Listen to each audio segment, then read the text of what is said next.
ಸ್ನೇಹಿತರೆ ನಮಸ್ಕಾರ, ನಾನು ರವೀಂದ್ರ ಜೋಶಿ. ನಾವು ನೀವು ಕೂಡಿ ಇದೊಂದು ಪ್ರಕರಣದ ಮಜಾ ತಗೊಂಡೇ ಬಿಡೋಣ. ಬಹಳ ಇಂಟ್ರೆಸ್ಟಿಂಗ್ ಆಗಿರುವಂತಹ ಪ್ರಕರಣ ಇದು. ಬಹಳ ಅಪರೂಪಕ್ಕೆ ಈ ರೀತಿ ಘಟನೆಗಳು ಸಿಗ್ತಾವ. ಸುಪ್ರೀಂ ಕೋರ್ಟ್ ಅನ್ನ ಇಕ್ಕಳದಲ್ಲಿ ಸಿಲುಕಿ ಹಾಕಿಸಿ ಅವರು ಒಪ್ಪಲೇಬೇಕಾದಂತಹ ಸ್ಥಿತಿಗೆ ತರೋದಿದೆಯಲ್ಲ, ಅದಕ್ಕಿಂತ ರೋಮಾಂಚಕಾರಿ ಆದಂತಹ ಘಟನೆ ಬೇರೆ ಯಾವುದು ಇರ್ಲಿಕ್ಕೆ ಸಾಧ್ಯವೇ ಇಲ್ಲ. ನಿಮ್ಗೆ ಗೊತ್ತು, ಈಗ ನರೇಂದ್ರ ಮೋದಿ ಅಮಿತ್ ಶಾ ಅವರು ಜಾರಿಗೆ ತಂದಿರುವಂತಹ ಹೊಸ ವಕ್ಫ್ ಕಾಯ್ದೆ ಏನಿದೆ, ಅದರ ವಿರುದ್ಧ ಪ್ರಕರಣ ನಡೀತಾ ಇದೆ. ಅದರ ಆದೇಶವನ್ನ ಕಾಯ್ದಿರಿಸಿದ್ದೆ supreme court. Chief justice Augustine Masih ಅವರಿದ್ದಾರೆ, ಚೀಫ್ ಜಸ್ಟಿಸ್ ಆಫ್ ಇಂಡಿಯಾ ಇದ್ದಾರೆ. ಅವರಿಬ್ಬರು ಬೆಂಚ್ ನಲ್ಲಿ ನಡೆದಂತ ವಿಚಾರಣೆ ಆಗೋಯ್ತು. ಈಗ ಬಂದಿರೋ ಪ್ರಕರಣ ಏನು ಅಂತ ಕೇಳಬೇಕು.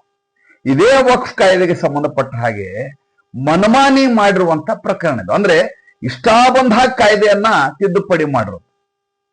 ಅದನ್ನ ಇಲ್ಲಿವರೆಗೂ ಯಾರು ಪ್ರಶ್ನೆಯನ್ನೇ ಮಾಡಲ್ಲ. ಪ್ರಶ್ನೆ ಮಾಡ್ಲಿಕ್ಕೆ ಹೋದಾಗೆಲ್ಲ ಸುಪ್ರೀಂ ಕೋರ್ಟ್ ಛೇ ಹಚ ಅಂತ ಬೈದು ಕಳಿಸ್ಬಿಡ್ತಾರೆ, ಚೀತು ಮಾಡಿ ಕಳಿಸ್ಬಿಡೋದು. ಒಬ್ಬ ವಕೀಲರಿದ್ದಾರೆ, ವಕೀಲರ ಹೆಸರು ಅಶ್ವಿನಿ ಉಪಾಧ್ಯಾಯ ಅಂತ. ಈತನಿಗೆ PIL ವಕೀಲ ಅಂತ ಕರೀತಾರೆ, ಸಾರ್ವಜನಿಕ ಹಿತಾಸಕ್ತಿಯ ಮೊಕದ್ದಮೆ. ಯಾವ ರೀತಿಯ ಸಾರ್ವಜನಿಕ ಹಿತಾಸಕ್ತಿಯ ಮೊಕದ್ದಮೆಗಳು ಅಂದ್ರೆ, ಹಿಂದೂ ಧರ್ಮದ ಉಳಿವಿಗಾಗಿ ಈತ ಪಾಪ ನಿರಂತರವಾಗಿ ಹೋರಾಟ ಮಾಡ್ತಾರೆ. ಆದ್ರೆ ಕೋರ್ಟ್ ಏನ್ ಮಾಡತ್ತೆ, ನೀನು ಕೋರ್ಟಿನ ಸಮಯವನ್ನ ವ್ಯರ್ಥ ಮಾಡ್ತಾ ಇದೆಯಾ ಅಂತ ಹೇಳಿ ಹೇಳಿ ಈತನ ಅರ್ಜಿಯನ್ನ ವಜಾ ಮಾಡ್ತಾ ಇರುತ್ತೆ. ಈತ, ವಿಷ್ಣು ಶಂಕರ್ ಜೈನು, ಇವ್ರೆಲ್ಲ ಪ್ರಕರಣಗಳು ಏನಾಗ್ತವೆ, ಇವ್ರಿಗೆ ಆದ್ಯತೆಯೇ ಇಲ್ಲ. ಇವ್ರು ಖಾಲಿ ಪುಕ್ಷಟೆ ಇದ್ದಾರೆ ಅಂತ ಕೋರ್ಟ್ ತಿಳ್ಕೊಳ್ತೋ ಏನೋ ನನಗೆ ಗೊತ್ತಿಲ್ಲ. ಹಾಗೆ ಈ ಭಾರತ ದೇಶದಲ್ಲಿ ಇದೇ ವಕ್ಫ್ ಕಾಯ್ದೆಗೆ ಸಂಬಂಧಪಟ್ಟ ಹಾಗೆ 2 ಸಲ ಬಹಳ ದೊಡ್ಡದಾದಂತ ಪ್ರಮಾದ ಆಗಿದೆ. ಒಂದು 1995ರಲ್ಲಿ, ಎರಡನೇದ್ದು 2013ರಲ್ಲಿ. 2 ಸಲ ಕಾಂಗ್ರೆಸ್ ಸರ್ಕಾರ. 2 ಸಲ ಸಂವಿಧಾನವನ್ನ ದಾಟಿ ಅದರ ಎಲ್ಲಿಯನ್ನ ಮೀರಿ ಸಂವಿಧಾನ ಆಶಯಕ್ಕೆ ವಿರುದ್ಧವಾದಂತ ತಿದ್ದುಪಡಿಯನ್ನ ಮಾಡಲಾಗಿದೆ. ಮುಸಲ್ಮಾನರ ಓಲೈಕೆ ಮಾಡಲಾಗಿದೆ. ಇದನ್ನ ಪ್ರಶ್ನೆ ಮಾಡಿ ಸುಪ್ರೀಂ ಕೋರ್ಟಿಗೆ ಹೋದಾಗೆಲ್ಲ ಸುಪ್ರೀಂ ಕೋರ್ಟ್ ಹೇಳುತ್ತೆ, ಇದು ನನ್ನ ಮಿತಿಗೆ ಬರೋದಿಲ್ಲ, ನೀವು ಹೈಕೋರ್ಟ್ ಹೋಗ್ಲಿ. 13 ವರ್ಷ ಕಾಲ ನಿರಂತರವಾಗಿ ಈ ತೇಕಿ ಓಡಾಡಿ ಆಗಲಾರದೆ ಕೈ ಚೆಲ್ಬಿಟ್ಟಿದ್ರು. ಯಾವಾಗ ಮೊನ್ನೆ 2025ರ ವಕ್ಫ್ ಕಾಯ್ದೆ ತಿದ್ದುಪಡಿಯ ಪ್ರಕರಣ ಸುಪ್ರೀಂ ಕೋರ್ಟಿಗೆ ಬಂತೋ, ಹಿಂದೂ ಪರ ವಕೀಲರಿದ್ದಂಥವ್ರು ಎದ್ದು ಕೂತ್ಬಿಟ್ರು. ಅಶ್ವಿನಿ ಉಪಾಧ್ಯಾಯ ಎದ್ದು ಕೂತ್ಬಿಟ್ರು. ಅವ್ರೇನ್ ಮಾಡಿದ್ರು, ಈ ಜಸ್ಟಿಸ್ BR ಗವಾಯ್ ಇದಾರಲ್ಲ, ಅವ್ರ ಬೆಂಚ್ಗೆ ಅಪ್ಲಿಕೇಶನ್. ಏನಂತ ಅಪ್ಲಿಕೇಶನ್, ನಮ್ಗೆ 1995ರ ವಕ್ಫ್ ಕಾಯ್ದೆ ತಿದ್ದುಪಡಿಯನ್ನ ಪ್ರಶ್ನೆ ಮಾಡಿ ನಮ್ದೊಂದು ಅರ್ಜಿ ಇದೆ. ಅರ್ಜಿ ಹಾಕಿದವರು ಯಾರು, ನಿಖಿಲ್ ಉಪಾಧ್ಯಾಯ ಅನ್ನೋರು ಕಕ್ಷಿದಾರರು. ನಾನು ಅಶ್ವಿನಿ ಉಪಾಧ್ಯಾಯ ಅವರ ಪರವಾಗಿ ವಾದ ಮಂಡನೆಗೆ ಬಂದಿದ್ದೇನೆ. ಏನ್ರಿ ಇದು, 1995ರ ವಕ್ಫ್ ಕಾಯ್ದೆ ಬಗ್ಗೆ ಈಗ 2025ರಲ್ಲಿ ಬಂದಿರಿ ನೀವು, 30 ವರ್ಷ ಆಯ್ತು ನೀವು.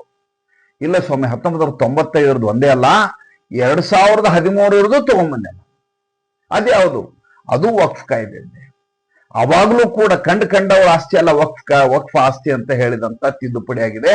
ಅದನ್ನು ಪ್ರಶ್ನೆ ಮಾಡಿ ನಾನು ಕೇಸು ತಗೊಂಡ್ಬಂದೇನೆ.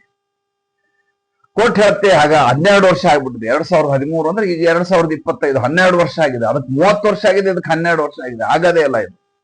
ಇದನ್ನೆಲ್ಲ ವಿಚಾರಣೆ ತಗೊಳಕ್ ಆಗೋದಿಲ್ಲ. ಅವಾಗ ಅಶ್ವಿನಿ ಉಪಾಧ್ಯಾಯ ಹೇಳ್ತಾರೆ, ನೋಡಿ ಸ್ವಾಮಿ, 1991 ವರ್ಷಪ್ ಆಕ್ಟ್ ಅಂತ ಏನಿದೆ ಅಲ್ಲ, PV ನರಸಿಂಹರಾವ್ ಪ್ರಧಾನಮಂತ್ರಿ ಇದ್ದಾಗ ಕೇಂದ್ರ ಸರ್ಕಾರ ಮಾಡಿದಂಥದ್ದು. ಅದ್ರ ಕುರಿತಾಗಿ ಕೂಡ ಈಗ ವಿಚಾರಣೆ ಶುರು ಆಗಿದೆ. ಯಾವಾಗ 2021ರಲ್ಲಿ ಅದರ ಅರ್ಜಿ ಹಾಕಿದ್ವಿ ನಾವು. 1991ರಲ್ಲಿ ಆಗಿರುವಂತಹ ತಿದ್ದುಪಡಿ ಏನಿದೆ ನಿಮ್ಗೆ ಗೊತ್ತು, ಪ್ಲೇಸಸ್ ಆಫ್ ವರ್ಷಿಪ್ ಆಕ್ಟ್ ಹಿಡ್ಕೊಂಡೆ ಇವತ್ತು ಅಸಾದುದ್ದೀನ್ ವಹಿಸಿ ಎಲ್ಲಾ ಕಡೆ ಗಲಾಟೆ ಮಾಡೋದು. ಏನಂದ್ರೆ ಯಥಾಸ್ಥಿತಿಯನ್ನ ಕಾಪಾಡಿಕೊಳ್ಳಿ, ಮಂದಿರವನ್ನೆಲ್ಲ ಒಡೆದು ಮಸೀದಿಯನ್ನಾಗಿ ಮಾಡಿದ್ರೆ ಮಸೀದಿಯಾಗೇ ಇರ್ಬೇಕು. 1947ರಲ್ಲಿ ಈಚೆಗೆ ಅದನ್ನು ಮಂದಿರವನ್ನಾಗಿ ಪರಿವರ್ತಿಸಲಾಗದು, ಅದರ ಧಾರ್ಮಿಕ ಸ್ವರೂಪ ಬದಲಾಗಬಾರದು ಅಂತ PV ನರಸಿಂಹರಾಯರು ಯಾವಾಗ ಬಾಬ್ರಿ ಮಸೀದಿ ಢಾಂಚಾ ಬಿದ್ದು ಹೋಗುತ್ತಲ್ಲ, ಅವಾಗ ಒಂದು ಕಾಯ್ದೆ ಮಾಡಿಬಿಟ್ರು.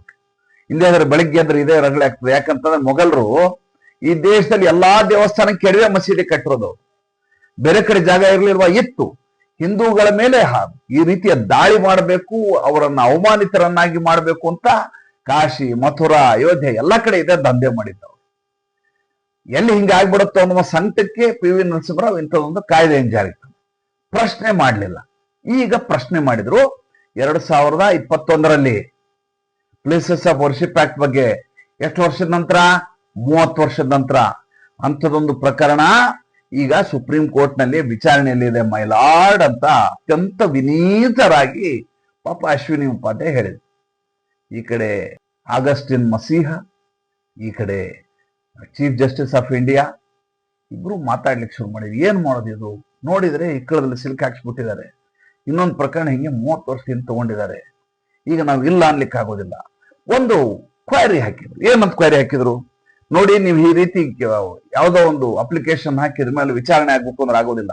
ಕೇಂದ್ರ ಸರ್ಕಾರದಿಂದ ಇದಕ್ಕೆ ಅಡಿಷನಲ್ ಸಾಲಿಸಿಟರ್ ಜನರಲ್ ಬರಬೇಕು, ಅಂದ್ರೆ ಮಾತ್ರ ನಾವು ಅಡ್ಮಿಟ್ ಮಾಡ್ಕೋತೀವಿ.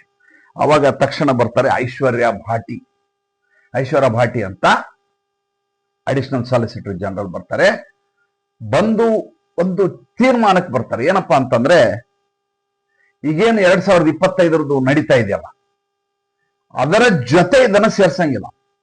ಇದೇ ಪ್ರತ್ಯೇಕವಾದ ಕೇಸು, ಅದೇ ಪ್ರತ್ಯೇಕವಾದ ಕೇಸು. 1995 ಪ್ರತ್ಯೇಕವಾದ ಕೇಸು, 2013 ವಿಷ್ಣು ಶಂಕರ್ ಜೈನ್ ಹಾಕಿದಲ್ಲ ಅದು ಪ್ರತ್ಯೇಕವಾದ ಕೇಸು. ಎಲ್ಲವನ್ನೂ ಪ್ರತ್ಯೇಕವಾಗಿ ವಿಚಾರಣೆ ಮಾಡಬೇಕು. 1995 ಈಗೇನು ಇವರು ಪ್ರಶ್ನೆ ಮಾಡಿದಾರೆ, ಏನಂತ ಪ್ರಶ್ನೆ ಮಾಡಿದ್ದಾರೆ? ಅನುಚ್ಛೇದ 15, ಅನುಚ್ಛೇದ 21, 25, 26, 27 ಏನಿದಾವಲ್ಲ, ಅದರ ಆಶಯಕ್ಕೆ ವಿರುದ್ಧವಾಗಿ ಕಾಂಗ್ರೆಸ್ ಸರ್ಕಾರ ವಕ್ಫ್ ಕಾಯ್ದೆಯ ತಿದ್ದುಪಡಿ ಮಾಡಿದೆ. ಈ ಎಲ್ಲ ಅನುಚ್ಛೇದಗಳು ಏನ್ ಹೇಳ್ತಾವಂತಂದ್ರೆ, ಧಾರ್ಮಿಕ ವಿಷಯದ ಬಗ್ಗೆ ಇರುವಂತಹ ಅನುಚ್ಛೇದಗಳಿವೆಲ್ಲ. ಇದ್ರ ಬಗ್ಗೆ ನಾ ಹಿಂದೆ ಸವಿಸ್ತಾರವಾಗಿ ಮಾತಾಡಿದ್ದೀನಿ, ಮತ್ತೆ ಅದನ್ನಿಲ್ಲಿ ವಿವರವಾಗಿ ಹೇಳ್ಬೇಕಾದ ಅಗತ್ಯ ಇಲ್ಲ. ಯಾವುದೇ ಒಂದು ಧರ್ಮದ ಆಸ್ತಿಯನ್ನ, ಧಾರ್ಮಿಕ ಆಸ್ತಿಯನ್ನ ಸಂಗ್ರಹಣೆ ಮಾಡಿದ್ದಕ್ಕೋಸ್ಕರ ಒಂದು ಕಾಯ್ದೆ ಅಂತ ಬೇರೆ ಯಾವುದೇ ಧರ್ಮದಲ್ಲಿ ಇಲ್ಲ. ಹೀಗಿರುವಾಗ ಪ್ರತ್ಯೇಕವಾಗಿ ಸಮಾನತೆಯನ್ನ ಮೀರಿ ಈ ರೀತಿ ತಿದ್ದುಪಡಿ ಮಾಡಿ ಒಂದು ವರ್ಗ ವಿಶೇಷಕ್ಕೆ ಸಹಾಯ ಮಾಡುವ ರೀತಿಯಲ್ಲಿ ಸಂವಿಧಾನದ ಆಶಯಕ್ಕೆ ವಿರುದ್ಧವಾಗಿ 1995 ವಕ್ಫ್ ಕಾಯ್ದೆ ತಿದ್ದುಪಡಿಯಾಗಿದೆ. ಮತ್ತು ಇದು ಕಾನೂನಿನ ವ್ಯಾಪ್ತಿಯನ್ನು ಮೀರಿದಂತ ತಿದ್ದುಪಡಿಯಾಗಿದೆ. ಯಾವಾಗ್ಲೂ ಕೋರ್ಟ್ನಲ್ಲಿ ಬರುವಂತ ವಿಚಾರಗಳೇನಿರ್ಬೇಕು, ಸಂಸತ್ತಿನಲ್ಲಿ ಮಂಡನೆಯಾಗಿ ಪಾಸ್ ಆದಂತ ಪ್ರಕರಣಗಳಿದ್ದಾಗ ಅದು ಒಂದು ಸಂವಿಧಾನದ ಆಶಯಕ್ಕೆ ವಿರುದ್ಧವಾಗಿರ್ಬೇಕು. ಎರಡನೇದ್ದು ಬಹುತಾಂತ್ರಿಕ ರಾಜತಾಂತ್ರ ಇದರ ಪ್ರಕಾರ ಪ್ರಜಾಪ್ರಭುತ್ವ ರೀತಿಯಲ್ಲಿ ಪಾಸ್ ಆಗಿರಬಾರ್ದು. ಮೂರನೇದ್ದು ಅದು ಕಾನೂನಿನ ವ್ಯಾಪ್ತಿಯನ್ನು ಮೀರಬೇಕು. ಈ ಮೂರು ಇಲ್ಲಿ ಆಗಿದೆ. ಆದ್ದರಿಂದ ಇದು ಪ್ರಶ್ನೆ ಮಾಡುವಂತ ವಿಚಾರ ಮತ್ತು ಇದನ್ನ ವಿಚಾರಣೆಗೆ ಅಡ್ಮಿಟ್ ಮಾಡ್ಕೋಬೇಕಾದಂತ ವಿಚಾರ ಮಾಡಬೇಕು. ಏನ್ ಮಾಡ್ಬೇಕು ಅಂತ BR ಗವೈ ಅವರಿಗೆ ಅರ್ಥ ಆಗ್ಲಿಲ್ಲ. ಮೊದಲು ಅಡಿಷನಲ್ ಸಾಲಿಸಿಟರ್ ಜನರಲ್ ಬೇಕಂದ್ರು, ಅಡಿಷನಲ್ ಸಾಲಿಸಿಟರ್ ಜನರಲ್ ಬಂದು ಆಯ್ತು ಇದ್ರ ಕುರಿತು ವಿಚಾರಣೆ ಮಾಡ್ಲಿಕ್ಕೆ ನಮ್ಮ ಸರ್ಕಾರದ ಒಪ್ಪಿಗೆ ಇದೆ ಅಂದ್ರು. ಸರ್ಕಾರದ ಒಪ್ಪಿಗೆ ಅಂದ್ರೆ ಯಾವ ಸರ್ಕಾರ? ಕೇಂದ್ರ ಸರ್ಕಾರ. ಕೇಂದ್ರ ಸರ್ಕಾರ ಯಾರ್ದು? ಮೋದಿ ಸರ್ಕಾರ. ಈ ಕಾಯ್ದೆ ಮಾಡಿದವರು ಯಾರು? ಕಾಂಗ್ರೆಸ್ ಸರ್ಕಾರ. ನೀವು ಸೂಕ್ಷ್ಮತೆಗಳನ್ನ ಅರ್ಥ ಮಾಡ್ಕೊಳ್ಳಿ. ಯಾವ ಅನುಚ್ಛೇದ 14, 15, 21, 25, 26 ವೈಲೇಷನ್ ಅಂತ ಕಪಿಲ್ ಸಿಬಲ್ಲು, ಅಭಿಷೇಕ್ ಮನು ಸಿಂಘ್ವಿ ಮೊನ್ನೆ ವಾದ ಮಾಡಿದ್ರಲ್ಲ, ಇದೇ ಅನುಚ್ಛೇದ ನೆಟ್ಕೊಂಡು ಅವ್ರು ವಾದ ಮಾಡಿದ್ದು. ಇದು ಧಾರ್ಮಿಕ ಸ್ವಾತಂತ್ರ್ಯಕ್ಕೆ ವಿರುದ್ಧವಾಗಿದೆ, ಇದು ಧಾರ್ಮಿಕ ಹಕ್ಕನ್ನ ಮೀರಿದೆ, ಮೂಲಭೂತ ಹಕ್ಕಿಗೆ ವಿರುದ್ಧವಾಗಿದೆ. ಮನಸ್ಸೋ ಇಚ್ಛೆ ಏನ್ ಬೇಕೋ ಅದೆಲ್ಲ ವಾದ ಮಂಡನೆ ಮಾಡಿದ್ರು. ಅದೇ ಅವರದೇ ಹಗ್ಗವನ್ನ ಅವರಿಗೆ ಸುತ್ತಿ, ನೋಡಿ ಸ್ವಾಮಿ, ನೀವು ಮಾಡಿದಂತ 1995 ಇವರು ಎಲ್ಲರೂ ಸರ್ಕಾರದಲ್ಲಿದ್ದವರು. ಕಪಿಲ್ ಸಿಬಲ್ ಸರ್ಕಾರದಲ್ಲಿದ್ರು, ಅವಾಗ ಅಭಿಷೇಕ್ ಮನು ಸರ್ಕಾರದಲ್ಲಿದ್ರು. ಇವರೆಲ್ಲ ಸರ್ಕಾರದಲ್ಲಿದ್ದಾಗಲೇ ಮಾಡಿದಂಥದ್ದು ಸಂವಿಧಾನದ ಆಶಯಕ್ಕೆ ವಿರುದ್ಧವಾದದ್ದು.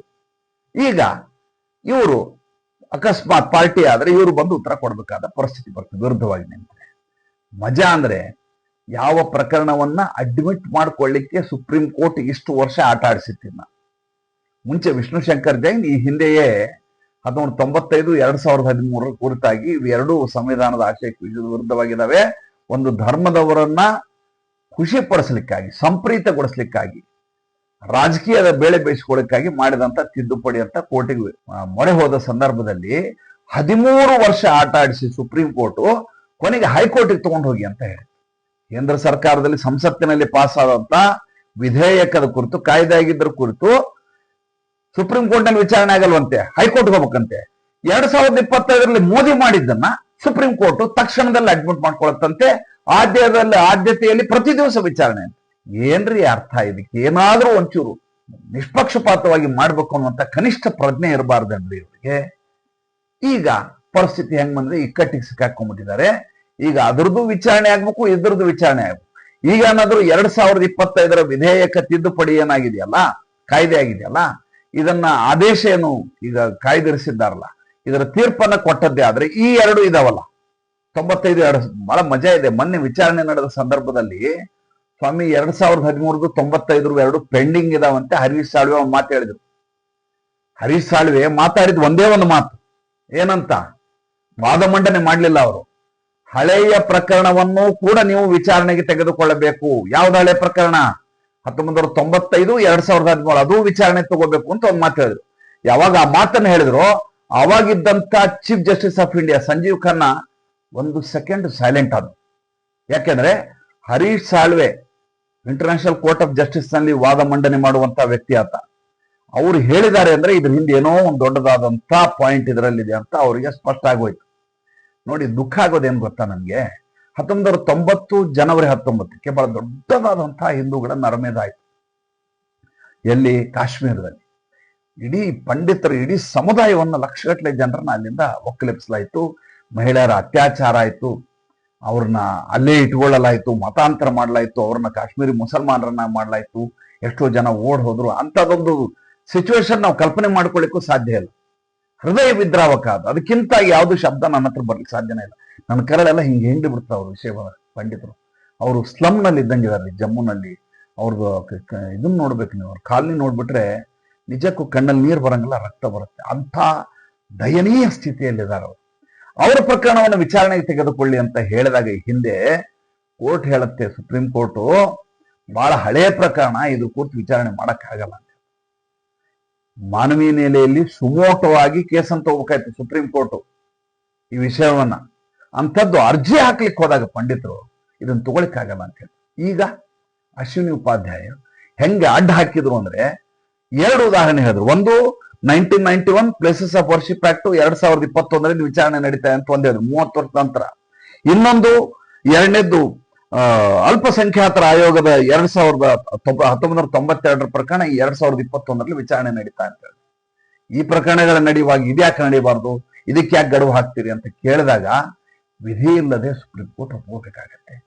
ಸುಪ್ರೀಂ ಕೋರ್ಟ್ ಕೂಡ ತಲೆಬಾಗುವ ಸ್ಥಿತಿಗೆ ಬರುತ್ತೆ ಅಂದ್ರೆ ಭಾರತ ದೇಶದಲ್ಲಿ ಯಾವ ಮಟ್ಟಿನ ಅರಿವು ಉಂಟಾಗ್ತಾ ಇದೆ, ಹಿಂದೂಗಳಲ್ಲಿ ಯಾವ ರೀತಿ ಜಾಗೃತಿ ಆಗ್ತಾ ಇದೆ, ಸುಮ್ಮನೆ ಕಲ್ಪನೆ ಮಾಡ್ಕೊಂಡು ನೋಡಿ. ಬಹಳ ಖುಷಿಯಾದಂಥ ವಿಚಾರ ಆಗಿದ್ದರಿಂದ ಇದನ್ನ ಹಂಚ್ಕೊಂಡೆ. ಸಂಚಿಕೆ ಇಷ್ಟ ಆಗಿದ್ರೆ ಲೈಕ್ ಮಾಡಿ, ಫಾಲೋ ಮಾಡಿ, ಶೇರ್ ಮಾಡಿ. ದಯವಿಟ್ಟು ನಮ್ಮ ಮುಕ್ತ ಪತ್ರಿಕೋದ್ಯಮಕ್ಕೆ ಆರ್ಥಿಕವಾಗಿ ಬೆಂಗಾವಲಾಗಿ. ನಮಸ್ಕಾರ.